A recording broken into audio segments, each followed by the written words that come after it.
పూలు తేవాలి ఈశ్వరా నిన్ను ఎట్లా పూజించాలి శంకరా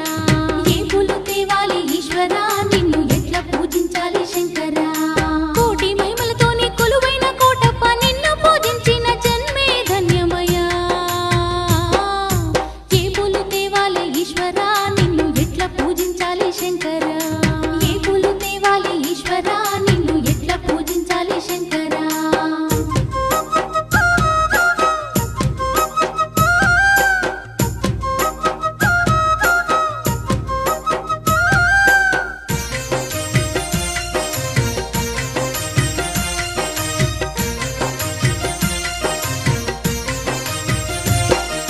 దివ్య మంగళ రూపం దీనుల కాచే హస్తం దిక్కులన్నీ ఏలే సక్కాని శంకర